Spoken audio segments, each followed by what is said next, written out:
Yan, dito rin ang I Love Mingo Graham Shake mga idol ito. Update rin natin. Ayan, parang hindi nagbago. 10 AM to 7 PM ang open. Ito po siya.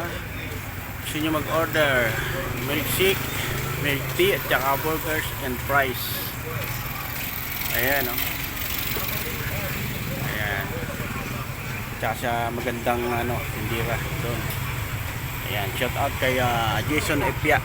Siya po ang may-ari ng I Love Mingo Graham Shake, no?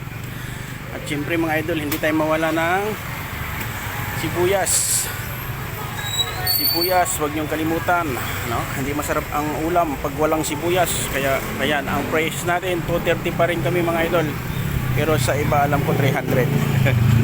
Yan, puti 150, luya 200, bawang 140. Yan. Yan po, lahat na po ito ay may mga bawas na to. Tagilang order na lang mga idol. Medyo marami na lang yung ginatang langka tsaka kalabasa. Okay, yan po ang update. Pa-share ng video.